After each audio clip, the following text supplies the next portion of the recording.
शांति। चलो, सभी को आवाज क्लियर है ना?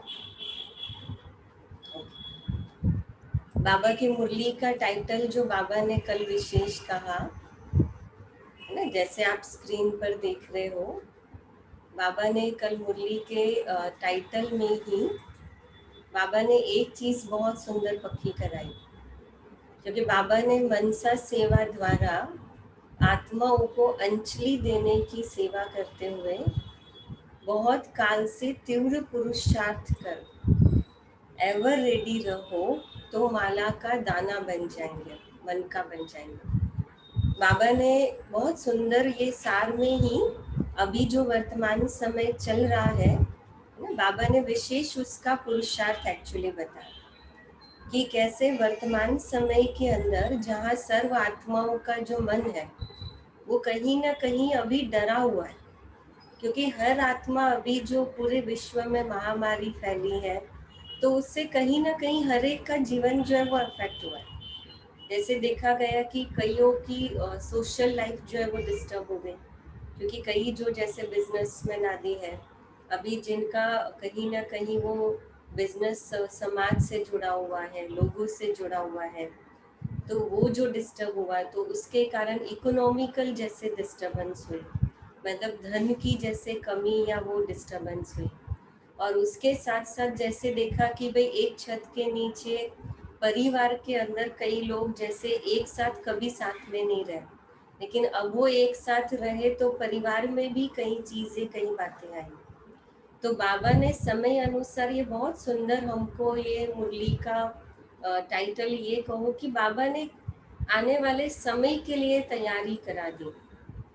अभी थोड़े दिन पहले हमारी जब मीटिंग थी तो उसमें दिव्या बहन ने एक बात सुनाई थी कि करुणा भाई जो है मधुबन में, तो उनसे बात हो रही थी कि जो अपना सारा मीडिया संभालते हैं पूरे अपनी संस्था का, तो उन्होंने बहन को वो सुना रहे थे कि ये तो अभी कोरोना गया तो गया भी नहीं, और कहते हैं कि अभी फिर से ऐसा हो रहा है कि एक नई बीमारी वहाँ पे कुछ जन्म ले रही, तो कहते हैं कि वो तो कोरोना का भी बाप होगा, है ना। कहने का भाव क्या है कि बाबा ने जो उस समय अभी ये जो मुरली है, तो ये मुरली तो कितनी पुरानी है, लेकिन बाबा ने उस समय, ये शायद 2010 या 11 की मुरली है, लेकिन बाबा ने उस समय हमको विशेष ये बाबा ने पुरुषार्थ के लिए कहा था। और इसलिए जैसे बाबा ने शुरू में जो एक अंडरलाइन करने की बात कही कि ये अपने आप को विश्व सेवक बने, बाबा ने हमको विश्व सेवक का टाइटल दिया। और इसलिए बाबा ने शुरुआत में कहा कि हम बाबा के स्नेह के प्यारे बच्चे हैं, बाबा स्नेह का सागर है, और बाबा ने कहा हम विश्व सेवक हैं। और इसलिए बाबा ने कहा कि बार बार चेक करो कि हमने मनसा सेवा का अभ्यास पूरे दिन में कितनी बार किया, है ना। बाबा ने शुरुआत में ही आपने देखा होगा कि बाबा ने 5 मिनट बाबा ने कहा कि बाबा ड्रिल कराता है कि दुनिया के अंदर जितनी दुखी और अशांत आत्माएं हैं उन सर्व आत्माओं को आप रहम दिल बन करके आप उनको वाइब्रेशन दो, सुख शांति की अंजलि दो। बाबा ने अंजलि कहा। आप सोचो कि हम बाबा को याद करके, हम सागर के किनारे बैठ करके हम इतना बाबा से भर भर के शांति ले रहे, और बाबा कहते हैं ये सिर्फ खुद तक नहीं रखनी है। जैसे एक दिया होता है ना, एक दिया जब हम प्रगटाते हैं, जलाते हैं, तो जब एक दिए को जलाते हैं तो सबसे ज्यादा रोशनी उस दिए के आसपास होती है, और इसीलिए जब अंधेरे में चलना हो तो वो दिया साथ लेके चलना पड़ता है। तो बाबा कहता है ऐसे हम आत्मा रूपी दीपक अपनी ज्योत को भी जगा के रखें और हम दूसरों को भी वो रास्ता बताएं। और इसलिए बाबा ने सेकंड पॉइंट, पूरी मुरली का हम सार देखेंगे सिर्फ, बाबा ने सेकंड पॉइंट ये कही कि मन सेवा में बिजी रहेगा तो माया के फालतू व्यर्थ संकल्प, फालतू संकल्प से बचे रहेंगे, है ना। ये कितनी अंडरलाइन की बात कही। और बाबा ने इसके बाद नेक्स्ट सेंटेंस बाबा ने कहा था कि आपको मेहनत नहीं करनी पड़ेगी, है ना। आज आप सबने अनुभव किया होगा कि हमारे मन के अंदर जब सबसे ज्यादा व्यर्थ संकल्प आते हैं, फालतू संकल्प आते हैं, और ये मेजोरिटी संख्या में ये सब फालतू और व्यर्थ संकल्प होते हैं, और सबसे बड़ा जब उसको कंट्रोल करना होता है ना, बहुत भारी पड़ता है। क्योंकि जैसे बताते भी है ना, हम कोर्स में भी सुनाते हैं कि जो सकारात्मक विचार होते हैं, है ना, अभी हमने कोर्स किया तो उसमें बहुत गहराई से देखा था कि जो पॉजिटिव थॉट्स होते हैं सकारात्मक, उसकी स्पीड कैसी होती है, स्लो होती है। जो नेगेटिव होते हैं उसकी स्पीड फास्ट होती है। जो व्यर्थ संकल्प होते हैं उसकी स्पीड फास्ट होती है। और जो साधारण संकल्प होते हैं, माना डेली रूटीन के संकल्प होते हैं, उनकी स्पीड नॉर्मल होती है, लेकिन उसका कोई फायदा नहीं होता है। और जैसे कहा कि जितना व्यर्थ संकल्प और फालतू संकल्प की स्पीड जितनी फास्ट होती है, उतना कंट्रोल करना मुश्किल होता है।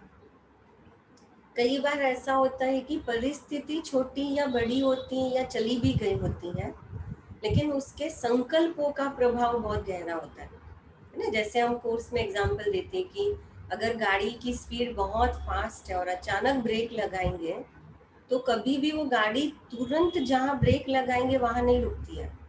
अगर वो गाड़ी कहीं मार्केट एरिया में या कहीं बहुत भीड़ वाले एरिया में अगर वो गाड़ी की स्पीड है, तो वो कई नुकसान करते हुए वो गाड़ी स्टॉप होगी। तुरंत का तुरंत जहाँ हमको खतरा लगा वहां पर हम ब्रेक लगाएंगे तो वो नहीं होगा। उसी प्रकार बाबा ने इस एक सेंटेंस में, बाबा ने इस फास्ट संकल्पों की जो गाड़ी है उसको जैसे एक ब्रेक लगाने की विधि बाबा ने हमको बता दी, और बहुत सहज विधि बता दी कि मन सेवा में बिजी रहेगा तो माया के फालतू संकल्प, व्यर्थ संकल्प से बचे रहेंगे। अच्छा, दूसरी बात बाबा ने कहा, मन को बिजी रखने के लिए, है ना, अभी मन को बिजी रखने के लिए क्या करें? तो बाबा ने उसकी दो बातें बहुत अच्छी कही, है ना। क्योंकि देखो, शरीर से बिजी रहना तो हम सबके लिए बहुत इजी है, क्योंकि हम सबको वो आदत है शरीर से बिजी रहने की। और वो भी शरीर से बिजी रहने की आज की आदत नहीं है, पूरी 63 जन्मों की आदत है शरीर से बिजी रहने की, क्योंकि देह अभिमान में आते हैं हम। और इसीलिए तन से बिजी रहना हमारे लिए कोई बड़ी बात नहीं है। और आजकल तो साइंस के साधन आदि इतने पावरफुल, इतने इजी मिल जाते हैं कि हमको वो बिजी रहने के लिए सोचना भी नहीं पड़ता।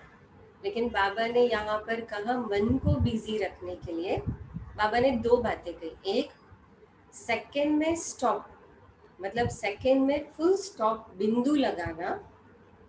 और दूसरा बाबा ने कहा सबको बिंदु रूप में देखना, है ना। ये दो बातें बाबा ने कही मन को बिजी रखने के लिए। अब इसमें सेकंड में फुल स्टॉप लगाने का मतलब क्या, कि जब भी आप कोई भी संकल्प चलता है तो उस समय आपको सबसे पहले किसको पता चलता है ना। देखो, एक आशा दीदी का अभी क्लास सुना था, उन्होंने बहुत अच्छी एक बात सुनाई थी कि परिस्थिति जो है वो उसका आने का रास्ता बाहर है ना। परिस्थिति बाहर तैयार होती है, फिर वो मन पर प्रभाव डालती है। और जो स्वस्थिति है उसका रास्ता अंदर है ना। स्वस्थिति का रास्ता अंदर है, क्योंकि वो आत्मा से जुड़ा हुआ है।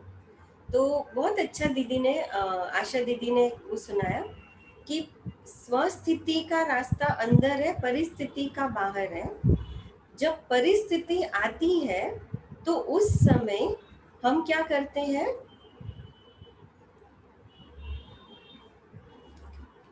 परिस्थिति जब आती है तो उस समय हम क्या करते हैं कि परिस्थिति के समय पे हम अपनी स्वस्थिति को मजबूत बनाने के बदले हम क्या करते हैं, हम परिस्थिति पर अपना प्रभाव डालने की कोशिश करते हैं। माना हम स्वस्थिति अंदर की तरफ जाने के बदले हम अपने मन को बाहर की तरफ लेकर के जाते हैं। और इसलिए आशा दीदी ने बहुत सुंदर बात कही कि इसलिए आत्मा की जो शक्ति है, आप वो कहीं पर भी लगाओ वो एनर्जी तो काम करेगी, क्योंकि वो एक फोर्स है। तो फोर्स कहीं ना कहीं काम करेगा। तो जब आप उस फोर्स को परिस्थिति पर लेकर जाते हो तो परिस्थिति पर वो फोर्स काम करता है। और इसीलिए इसका सुंदर एग्जाम्पल अगर हमको देखना हो ना, तो आप वर्तमान समय, अभी देखो नवरात्रि चल रही है ना। आपने देवियों के फोटो देखे होंगे, मैं हर साल ये एग्जाम्पल जरूर आपको देती हूँ कि देवी को आप अगर देखोगे ना तो देवी क्या करती है, देवी वो त्रिशूल से असुर को मार रही है, खून कर रही है। आज कोई व्यक्ति किसी का खून कर रहा हो, है ना, तो उसके अंदर कितनी नेगेटिविटी होगी। तो वो उसका खून कर रही है, लेकिन खून करते हुए उनके चेहरे के भाव होते हैं ना, वो देखो आप कैसे होते हैं। आपने देखा होगा वो चेहरे के भाव बहुत सौम्य होते हैं, दिव्य होते हैं, ममता से भरपूर होते हैं या दिव्यता से भरपूर होते हैं। क्यों? क्योंकि वो स्वस्थिति में रह करके परिस्थिति का संहार कर रही है, असुर का संहार कर रही है। वो असुर का संहार असुर देख करके नहीं कर रही है। और यही चीज बाबा हमको यहाँ पर सिखा रहा है ना। इसलिए आप ये सारे जो पॉइंट है ना, ये बाबा की मुरली के ही पॉइंट है एज इट इज। और इसीलिए मुरली के पॉइंट को ये हमेशा आप अगर नोट करके रखेंगे ना, बहुत अच्छा। और मैं इसको, आपको चाहिए तो मैं इसको पूरा ग्रुप में भी फॉरवर्ड करूंगी। इसमें बाबा ने ये मुरली में ही कहा कि दो बातें। तो एक बाबा ने कहा 1 सेकेंड में फुल स्टॉप लगाओ, क्योंकि स्वस्थिति को अगर मुझे कंट्रोल करना है, स्वस्थिति के लिए मुझे अंदर की तरफ जाना है, तो सबसे पहले मुझे क्या करना पड़ेगा कि एक तो परिस्थिति जो चल रही है उसका मुझे चिंतन स्टॉप करना पड़ेगा। और इसलिए कहा कि एक तो फुल स्टॉप लगाओ और दूसरा सबको बिंदु रूप में देखो। अच्छा, मन को बिजी रखने से फिर फायदा क्या होगा? तो बाबा ने जो कहा, एक मनसा सेवा बहुत श्रेष्ठ सेवा है ना, बहुत श्रेष्ठ सेवा है। दुनिया में भी कहा जाता है कि सेवा करो तो मेवा मिलेगा। दुनिया में कहते हैं दान करो तो पुण्य मिलेगा। मतलब एक के साथ दूसरा, उसकी मेहनत करने की जरूरत नहीं है। तो बाबा ने कहा मनसा सेवा बहुत श्रेष्ठ सेवा है। कितना अच्छा है। आज लोगों के पास टाइम नहीं है, शक्ति नहीं है, कोई कहते मेरे पास धन नहीं है ना, कि भाई हम कैसे सेवा करें। और बाबा ने कितना इजी बता दिया कि मनसा सेवा। लेकिन बाबा ने शर्त क्या रखी कि हमारा मन जो है वो कैसा होना चाहिए, है ना। अभी वो आगे मैं पॉइंट कवर करती हूँ। इसमें बाबा ने विशेष कहा कि हमारा मन कैसा हो। तो बाबा ने कहा अचल अडोल श्रेष्ठ संकल्पधारी हमारा मन है ना। अच्छा, जैसे यहाँ दूसरा कहा, बाबा ने कहा मन को फ्री नहीं छोड़ो। ये बाबा ने सारी मन के लिए जो बातें कही, मन से शक्तियां दो। अभी मन को कैसे बिजी रखना है, तो मन से शक्तियों का दान दो, सेवा करो। मुख से वाणी की सेवा करो, कर्मों में गुणों की सेवा करो, संबंध संपर्क में खुशी देने की सेवा करो, है ना। तो मनसा वाचा कर्मणा और संबंध संपर्क, है ना, ये 4 बातें। अगर ये 4 आ गया तो फिर बचा क्या? कुछ भी नहीं। तो मनसा से शक्तियां देना है, मुख से वाणी की सेवा करनी, माना आप किसी को भी ज्ञान की 2 बातें या किसी भी रीति से, जैसे हमने अभी जो SRY भट्टी चल रही है उसमें देखा था ना, लास्ट भट्टी में, कि पॉजिटिव थॉट्स किसको कहेंगे, कि जिसमें मोटिवेशन, माना आप किसी को प्रेरित करते हो, किसी को आप अगर मोटिवेट करते हो, मह उत्साह में लाते हो, किसी को आप अप्रिशिएट करते हो, किसी की आप विशेषता को अगर उनको याद दिलाते हो, सम्मान याद दिलाते हो, है ना, ये सब पॉजिटिव है। और कर्मों में गुणों से सेवा, आपकी जो विशेषता है ना, आप उसको कर्मों में लाओ, चाहे कोई वो देखे नहीं देखे, चाहे कोई उसको माने नहीं माने। लेकिन बाबा ने एक बहुत अच्छी बात कही कि संबंध संपर्क में खुशी देने की सेवा। लेकिन इसमें भी एक चीज अटेंशन देनी है कि उसमें भी सबसे पहला मेरी स्वस्थिति का अटेंशन है ना, फिर उसके बाद संबंध संपर्क में खुशी देने की सेवा। और बाबा ने इन सब का सार ये कहा कि बाबा से जो हमको खजाने मिले हैं, जैसे मन के लिए शक्तियों का खजाना मिला, मुख से वाणी के लिए ज्ञान का खजाना मिला, कर्मों से गुणों का खजाना मिला, संबंध संपर्क में खुशी का खजाना। हमको ये किसी व्यक्ति से नहीं मांगना है, ये बाबा से ऑलरेडी मिल रहा है हमको। तो खजाने जितने बाबा से मिले, तो बाबा ने कहा उसकी एक ही चाबी, खजानों को जितना सेवा में लगाएंगे उतना खजाने बढ़ते जाएंगे। तो हमको मेहनत करने की जरूरत नहीं है। अच्छा, वो कैसे बढ़ेंगे? तो बाबा ने फिर ये सब पॉइंट बताए, है ना। जैसे आप विशेष देख रहे हो कि स्लाइड में, कि जैसे बाबा ने एक चीज अटेंशन के लिए कहा कि अब जब मैं सेवा करने जा रही हूँ, जब मैं स्वस्थिति पर अटेंशन देने जा रही हूँ, तो बाबा ने हमको जो अंडरलाइन कराया, एक बाबा ने कहा कि बाबा ने बच्चों का चार्ट देखा, और वो चार्ट में बाबा ने क्या देखा कि कई बच्चे कभी कभी शब्द का बहुत प्रयोग करते हैं। मतलब जैसे कहते हैं भाई कभी कभी फालतू संकल्प चलते हैं, या कहते कभी कभी हमारी स्थिति ऊपर नीचे हो जाती है, या फिर कहेंगे हम कभी कभी बहुत गुस्सा आ जाता है, या कभी कभी कोई विकारों का प्रभाव होता है, या कभी कभी हमारा योग नहीं लगता है, और उसको हम क्या करते हैं, कैजुअली ले लेते हैं। माना हमको लगता है कि हम बाकी सब कुछ ठीक कर रहे हैं, तो ये कभी कभी अगर कुछ होता है तो मतलब उसमें कोई गलत नहीं है, तो उसमें ठीक है। तो बाबा ने विशेष हमको इसी चीज के लिए अंडरलाइन कराया कि बाबा ने कहा ये जो कभी कभी हम शब्द जो है वो यूज करते, बाबा ने कहा इस कभी कभी शब्द को समाप्त करो। अच्छा, इसलिए बाबा ने जो अंडरलाइन कराया कि कभी कभी शब्द को समाप्त करके फिर क्या करना है, तो बाबा ने कहा एवर रेडी रहो। फिर दूसरा यहाँ का माया जीत बनो, मन जीत जगत जीत बनने का संस्कार बहुत लंबे समय का बनाना है ना। ऐसा नहीं कि कभी कभी अगर चल रहा है तो हम चला ले। बाबा ने कहा नहीं, आप उस पर अपना काम करो, मन जीत और जगत जीत और माया जीत। बाबा ने कहा एवर रेडी रहो, लेकिन बाबा ने कहा माया जीत, मन जीत और जगत जीत, ये तीन जीत की बात कही बाबा ने। इसमें माया जीत माना जो बाहर से परिस्थितियां आती है, एक उस पर मेरा कंट्रोल हो कि वो परिस्थितियां मेरे ऊपर हावी नहीं होनी चाहिए। सेकंड, मन जीत का मतलब है कि मन पर अगर उसका प्रभाव आता भी है तो मन भी मेरे कंट्रोल में हो। और जगत जीत का मतलब है कि आत्मा के स्वमान के ऊपर अपना वर्चस्व हो। और इसीलिए बाबा ने कहा कि ये संस्कार भी बहुत लंबे समय का अगर बनाएंगे तो बाबा ने उसका फायदा कि विशेष माला का मणका बनेंगे, पास विथ ऑनर बनेंगे, जिनका बहुत काल का तीव्र पुरुषार्थ होगा। किस बात का, तो ये इस बात का कि एवर रेडी, माया जीत, मन जीत और जगत जीत। वही ब्रह्मा बाप के साथ राज्य अधिकारी बन माला में नजदीक के मन के बनेंगे। तो बाबा ने बहुत सुंदर बात कही कि ब्रह्मा बाप के साथ राज्य अधिकारी बनना। और इसीलिए बाबा ने नेक्स्ट जो कहा कि कभी कभी शब्द को समाप्त कर बाबा क्या देखना चाहता है, तो बाबा हर बच्चे को वर्तमान समय के आधार से तीव्र पुरुषार्थी देखना चाहता है।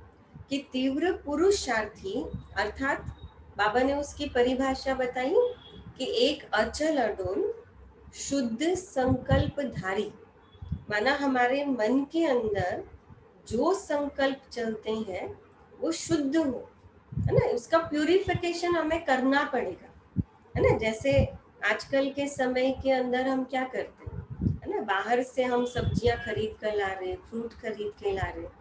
अब हम उसको तो रोक नहीं सकते, वो तो बंद नहीं कर सकते, है ना। तो हम क्या करते हैं, हम खरीद कर लाते हैं और उसको हम सैनिटाइज करते हैं। हम बाहर जाते हैं तो हम सैनिटाइज करते हैं। माना हम बाहर ये नहीं सोचते कि बाहर सब हो ठीक हो फिर उसके बाद हम ये करें, लेकिन हम क्या करते हैं, हम अपने आप को सैनिटाइज करते हैं, या जो चीज हम लेके आए उसको हम सैनिटाइज करते हैं, है ना, उसको हम धोते हैं अच्छे से। उसी प्रकार बाबा कहता है कि तीव्र पुरुषार्थी का अर्थ है कि परिस्थितियां कितनी भी निर्माण हो, लेकिन मेरा जो संकल्प है वो शुद्ध हो, ये मुझे अटेंशन देना है। अच्छा, दूसरा, बहुत समय का तीव्र पुरुषार्थी ही अंत में पास विथ ऑनर बनाएगा, है ना, अगर वो बहुत समय का पुरुषार्थी मेरा पक्का हो। और तीसरा बाबा ने कहा कि तीव्र पुरुषार्थ के लिए विशेष बाप के साथ स्नेह के साथ शक्ति भी चाहिए। कौन सी शक्ति चाहिए, है ना, चलो एक सेकेंड में चेक करें कि कौन सी शक्ति और बाबा के साथ मेरा कौन सा संबंध है। बाबा के साथ आत्मिक संबंध बाबा के साथ। तो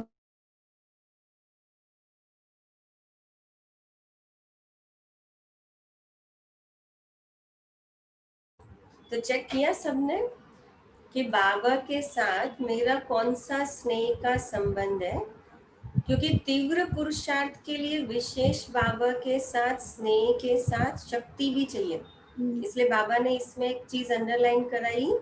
बाबा ने ये चीज बहुत अच्छी तरह से कही कि सबका प्यार तो बाबा से बहुत है, लेकिन बाबा ने ये अंडरलाइन कराया कि सिर्फ प्यार होना काफी नहीं है ना, सिर्फ स्नेह होना काफी नहीं है। स्नेह है, लेकिन स्नेह के साथ अगर शक्ति नहीं है, और बाबा ने तीसरा कहा तीव्र पुरुषार्थ, अगर तीव्र पुरुषार्थ नहीं है तो क्या होगा, कहीं ना कहीं अगर तीव्र पुरुषार्थ नहीं है, शक्ति नहीं है, तो बाबा के साथ जो मेरा स्नेह है वो स्नेह क्या करेगा, मुझे ताकत नहीं देगा परिस्थिति से लड़ने की, है ना। मुझे जहाँ प्यार होता है ना, देखो कई बार हम कहते हैं कि बच्चों को ज्यादा प्यार करते हैं ना तो बिगड़ जाते हैं। तो बच्चों को प्यार करना गलत नहीं है, लेकिन उस प्यार के ऊपर कहीं ना कहीं मेरा जो एक कंट्रोलिंग पावर है, एक समझ है, वो जरूरी है। और इसलिए बाबा ने कहा कि बाबा का प्यार तो हर बच्चे से है। अगर कोई बच्चा, बाबा ने एक चीज बहुत अच्छी कही इसमें कि माला का, अगर बाबा ने कहा कि लास्ट मणका भी अगर है ना, इसमें बाबा ने एक बहुत अच्छी बात कही कि माला का अगर लास्ट मणका भी है ना तो बाबा का उससे प्यार जरूर है। लेकिन बाबा ने एक चीज कही कि बाबा ये कहता है कि माला के मणके के साथ साथ विशेष बाबा ने कहा कि स्नेह है लेकिन शक्ति भी जरूर चाहिए। अच्छा, नेक्स्ट बाबा ने जो विशेष अटेंशन दिलाया, है ना, बाबा ने एक चीज कही कि बाबा ने हमको अपना दुख हरता सुख करता का टाइटल, है ना, बाबा ने वो याद रखने के लिए कहा। ये बाबा ने थोड़ा मुरली जब लास्ट पूरी होने पर आई ना, उसके पहले बाबा ने अटेंशन दिला।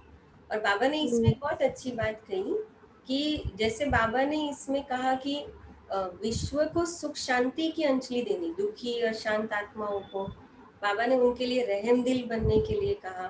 बाबा ने उसको उनके लिए देखो मनसा में कहा शक्तियों का दान दो, फिर मुख से वाणी का दान दो, फिर बाबा ने कहा कर्म में गुणों का दान दो।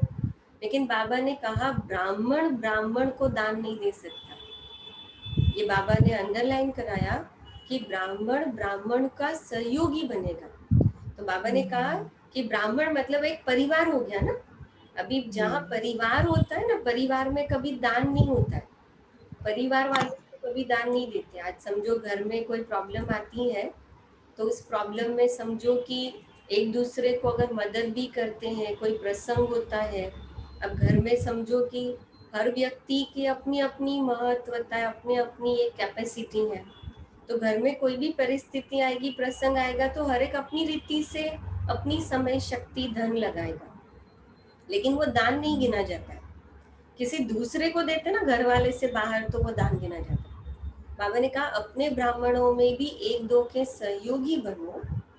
अगर कोई बात आती भी है, मतलब जैसे परिवार में ही कोई बातें आती है, क्योंकि हम सब भी तो कहीं ना कहीं कार्मिक अकाउंट से जुड़े हुए हैं ना।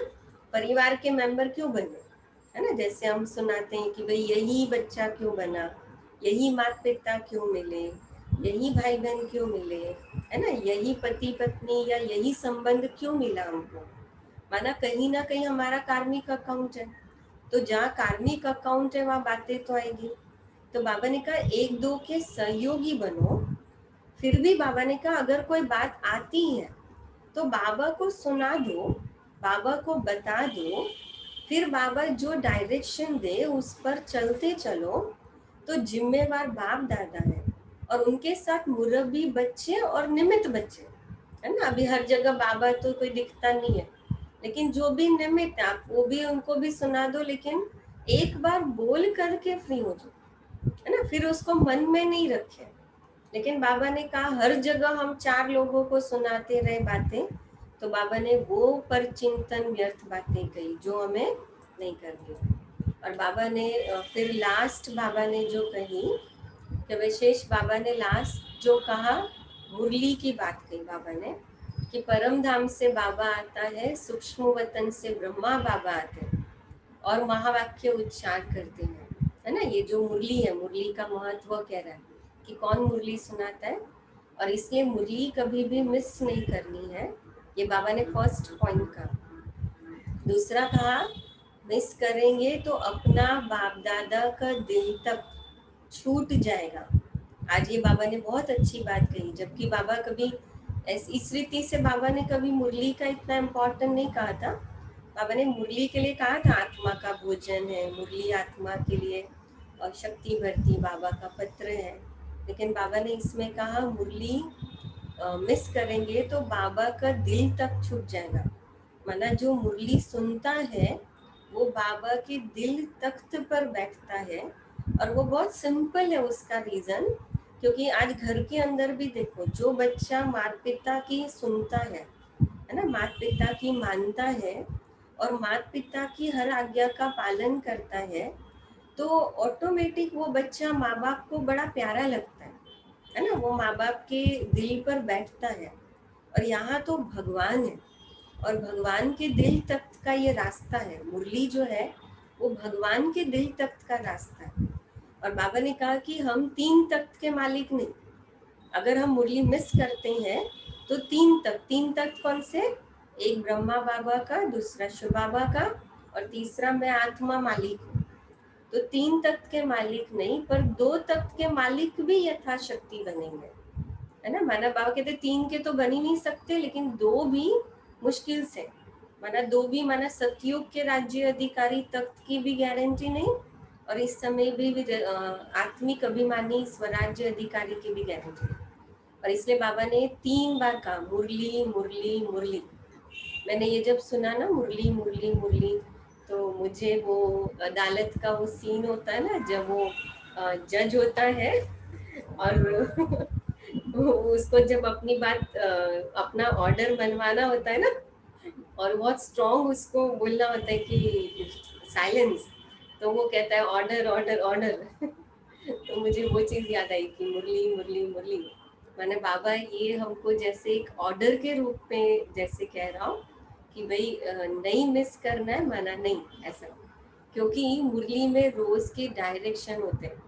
जैसे न्यूज़पेपर कैसे आजकल लोग पढ़ते हैं, आजकल लोग पढ़ नहीं पाते, तो जैसे अभी आजकल तो बहुत इजी हो गया ना टीवी वगैरह में, और व्हाट्सएप में इसमें मैसेज इतने आ जाते हैं।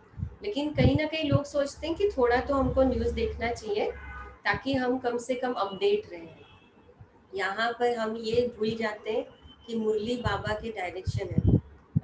मुझे याद आता है कि ये जब अभी लॉकडाउन शुरू हुआ ना, तो हमेशा दादी, बड़ी दादी, मतलब 2007 में दादी ने शरीर छोड़ा। प्रकाश मणि दादी ने उसके पहले हमेशा दादी ये चीज कहती थी कि हर ब्राह्मणों के घर में 3 महीने का अनाज कंपलसरी भर के रखा हुआ होना चाहिए। तो हम हमेशा सोचते थे 3 महीने का कहाँ भर के रखेंगे, और कभी खराब हो जाता है, ये हो जाता है, कैसे भर के रख सकते हैं। लेकिन अभी जब ये लॉकडाउन हुआ ना, तो वो चीज़ बार बार याद आती थी कि कैसे बाबा हमेशा बच्चों को सेफ रखता ही है। बाबा ने इशारे दिए हैं। और जैसे बाबा ने कहा इसमें कि 4 सब्जेक्ट के डायरेक्शन होते हैं, इसलिए मिस करते हो तो कारण अकारण वो अपना प्रोग्राम बना दे कि भाई कैसे मुरली सुने और कोई ना कोई सुविधा बनाए, है ना। बाबा ने इसमें मुरली में एक्चुअली वर्ड यूज किया सेल्वेशन। सेल्वेशन का मतलब होता है सुविधा। आप अपने समय अनुसार, आप अपनी सुविधा अनुसार, लेकिन बाबा ने कहा अपना प्रोग्राम बनाओ, साइंस के साधनों की मदद ले, यूज करे, फायदा उठाए। और बाबा ने इसमें एक चीज जो कही कि बाबा ने कहा कि देखो ब्रह्मा बाबा के अंदर शिव बाबा आए, उसके 100 साल पहले ही बाबा ने बच्चों की सुविधा के लिए साइंस के साधन जो है वो बना दिए थे। मुझे याद आ रहा है कि जब ये पीस ऑफ माइंड चैनल शुरू हुआ, और अभी जैसे आप देखेंगे ना, पीस ऑफ माइंड जब शुरू हुआ तो कई ब्राह्मण और कई सेंटरों की बहनों के मन में भी होता था कि ये इतने बड़े चैनल का क्या करेंगे, लोग सेंटर पे नहीं आएंगे, मुरली नहीं सुनेंगे, फिर बाबा मिलन भी उस पे आता है, तो वो तो सेंटर का महत्व नहीं रहेगा, ये चैनल क्यों शुरू कर रहे हैं।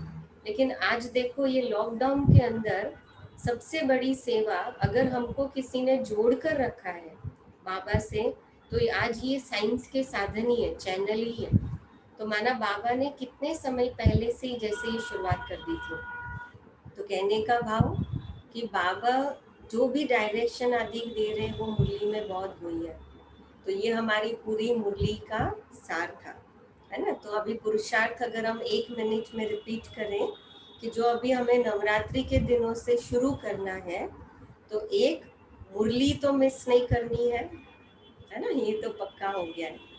अच्छा, ये पहला पुरुषार्थ। दूसरा, तीव्र पुरुषार्थ, है ना। अब सिर्फ पुरुषार्थ नहीं, तीव्र पुरुषार्थ। तीव्र पुरुषार्थ माना कि मैं पूरे दिन में मुझे कोई स्पेशल ऐसा नहीं बैठना है, लेकिन मैं जो भी कर रही हूँ या मैं जो भी करूँ उसमें कुछ विशेष पुरुषार्थ का लक्ष्य मुझे रखना है ना। भले वो आप अपनी सुविधा अनुसार सेट करो। इसलिए दूसरा तीव्र पुरुषार्थ। और तीसरा, मन को बिजी रखना। और मन को बिजी रखने का प्रोग्राम बनाना, है ना। जैसे बाबा ने कहा वो आप अपनी रीति से बनाओ कि भाई मुझे 1-1 घंटे में 5-5 मिनट याद करना है, 1-1 घंटे में क्या क्या याद करना है, कौन सा स्वमान लेना है।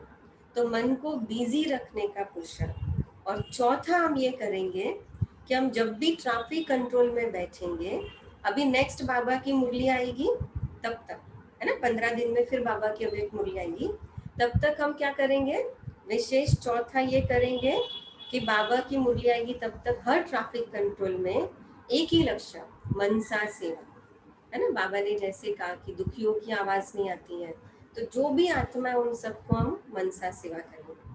तो फर्स्ट मुरली, सेकंड तीव्र पुरुषार्थ, थर्ड मन को बिजी रखना है, मतलब जैसे तन का प्रोग्राम बनाते वैसे मन का प्रोग्राम।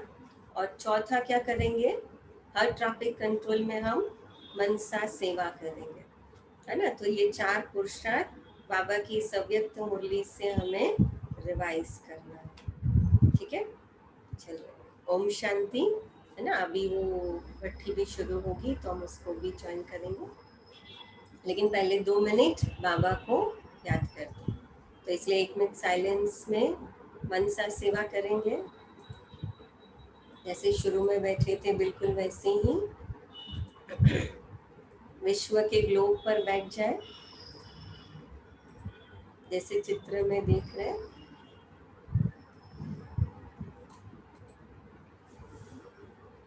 आत्मिक स्वरूप में स्थित होकर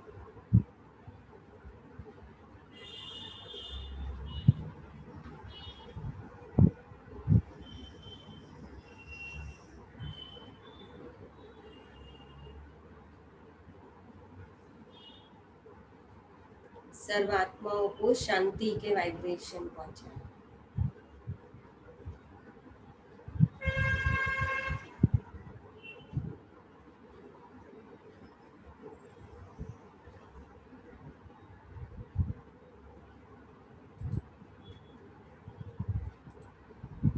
ओम शांति।